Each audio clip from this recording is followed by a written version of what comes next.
Ketika kita diperlakukan seperti ini yang tidak adil, kita tidak perlu membalas. Kita tidak perlu marah. Kita mungkin kecewa, kesel, sakit hati, tetapi kita tidak perlu membalas. Apa yang harus kita lakukan? Doa. Tapi kan kalau kita doa tidak menyelesaikan masalah seperti itu. Kelihatannya tidak menyelesaikan masalah. Ingat, ada bagian Tuhan di mana Dia bekerja di balik semua yang kita harapkan, yang kita tidak tahu, yang tidak kita pikirkan, dan waktunya pertolongan Tuhan selalu tepat pada waktunya. Jangan anggap remeh doa. Doa itu penuh kuasa. Nah, sekarang begini Bapak Ibu Saudara. Bapak Ibu Saudara pernah lihat pohon atau pohon yang daunnya bergoyang? Pernah dong, pasti melihat pohon atau kembang yang bergoyang. Dari mana Bapak Ibu tahu pohon itu bergoyang?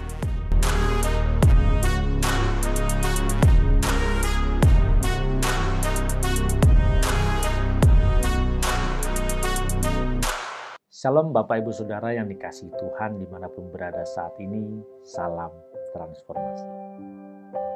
Kita bertemu kembali saat ini bersama dengan saya Buyung Kosaputra di channel CPS Television. Mari bagi Bapak Ibu yang belum pernah subscribe channel ini atau yang baru pertama kali mengunjungi channel ini, dukung saya dengan klik tombol subscribe, lalu klik gambar loncengnya, pilih semua notifikasi supaya Bapak Ibu dapat menerima notifikasi atau pemberitahuan jika ada video-video terbaru yang saya upload. Bapak Ibu Saudara, di dalam kehidupan ini kita mungkin banyak masalah. Mungkin ada orang memfitnah kita, ada orang menghina kita, ada orang mungkin menyampingkan kita, tidak memperdulikan, atau Bapak Ibu Saudara diperlakukan dengan tidak adil. Secara daging, ketika kita diperlakukan dengan tidak adil, kita pasti ingin membela diri, kita pasti ingin membalas, kita pasti ingin membuktikan bahwa orang ini bersalah kepada kita. Tetapi di sini kita harus belajar bahwa, dan kita harus ingat, Allah bekerja dalam segala sesuatu untuk mendatangkan kebaikan bagi setiap kita yang percaya, yang mengasihi Tuhan. Jadi peristiwa yang tidak mengenakan itu pun, peristiwa yang mungkin membuat kita merasa tidak adil, diperlakukan dengan semena-mena, justru itu dapat mendatangkan kebaikan buat kita semua. Bapak Ibu Saudara, di sini saya mau membagikan bahwa ada satu hal yang mungkin kita lupa. Ketika kita diperlakukan seperti ini yang tidak adil, kita tidak perlu membalas. Kita tidak perlu marah. Kita mungkin kecewa, kesel, sakit hati, tetapi kita tidak perlu membalas. Apa yang harus kita lakukan? Doa. Tapi kan kalau kita doa tidak menyelesaikan masalah seperti itu. Kelihatannya tidak menyelesaikan masalah. Ingat, ada bagian Tuhan di mana Dia bekerja di balik semua yang kita harapkan, yang kita tidak tahu, yang tidak kita pikirkan, dan waktunya pertolongan Tuhan selalu tepat pada waktunya. Jangan anggap remeh doa. Doa itu penuh kuasa. Nah, sekarang begini Bapak Ibu Saudara. Bapak Ibu Saudara pernah lihat pohon atau pohon yang daunnya bergoyang? Pernah dong, pasti melihat pohon atau kembang yang bergoyang. Dari mana Bapak Ibu tahu pohon itu bergoyang? Pasti Bapak Ibu akan berkata, ya batangnya bergoyang atau daunnya goyang-goyang. Pertanyaan saya selanjutnya, apa yang membuat daun-daun tersebut bergoyang? Apa yang membuat itu semua terjadi? Yang jelas, angin. Bapak Ibu pasti akan menjawab, angin yang membuat dia bergoyang. Nah, Bapak Ibu tahu dari mana ada angin? Katanya daunnya bergoyang, makanya ada angin yang menggerakkan. Lalu pertanyaan saya, apakah angin itu terlihat? Pasti jawabannya tidak. Angin tidak terlihat, tetapi angin yang tidak terlihat dapat menggerakkan yang terlihat.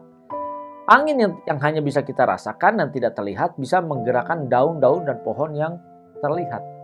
Betapa dahsyatnya yang tidak terlihat itu bisa menggerakkan yang terlihat.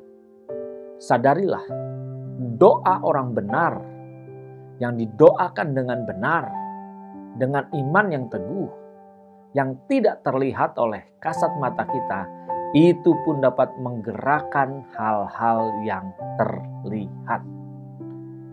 Mari Bapak Ibu Saudara, ketika kita ada masalah, bawa dalam doa. Ketika kita punya pergumulan, naikkan ke dalam hadirat Tuhan dengan kita berdoa. Berdoalah setiap saat. Kalau kita berkata bahwa doa itu seperti nafas bagi orang percaya, maka jangan pernah berhenti berdoa. Kenapa? Kalau itu nafas kita sebagai orang percaya, Bapak Ibu bisa bayangkan kalau nafas kita berhenti, hidung kita tidak lagi menghirup oksigen, apa yang terjadi? Pasti mengalami kematian kan? Begitu pula kalau kita berhenti berdoa dan kita tidak mau berdoa kepada Tuhan, dan kita meyakini bahwa doa itulah nafas hidup orang percaya, ketika kita tidak mau berdoa, berarti kita mengalami kematian. Mau? Pasti tidak mau. Tapi saya sulit, sukar ketika berdoa, ngantuk, ketiduran terus, berjuang, berusaha, pasti bisa. Tidak mungkin tidak bisa. Ayo Bapak Ibu Saudara, ingat yang tidak terlihat bisa menggerakkan yang terlihat. Bapak Ibu mungkin bisa perintahkan orang, bisa jelek-jelekin orang, bisa tekan anak buah, bisa tindas anak buah. Sadarlah, ada kekuatan yang tidak terlihat yang dapat menggerakkan yang terlihat. Doa orang benar sangat besar kuasanya. Ingat itu, doa orang benar sangat besar kuasanya. Jadi, kita tidak perlu membalas kalau ada orang lain yang menjahati kita.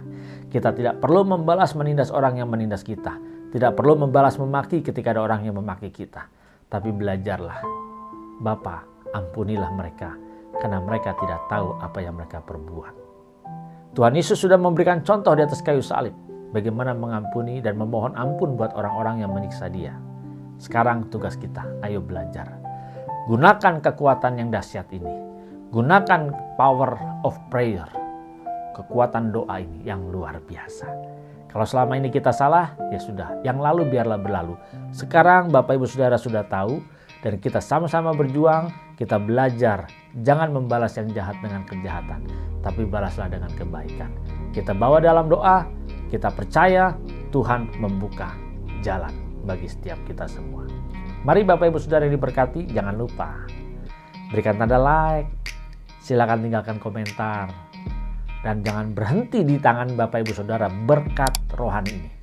Share kepada orang banyak. Ayo kita belajar memberkati dengan share video ini. Bapak Ibu bisa share melalui WhatsApp, melalui medsos Bapak Ibu ke setiap orang yang ada di sekitar kita yang kita kenal, supaya mereka pun diberkati. Dan kita sama-sama berubah, berjuang, supaya kita bisa hidup benar dan menyenangkan hati Tuhan. Tuhan Yesus Kristus memberkati. Salam transformasi.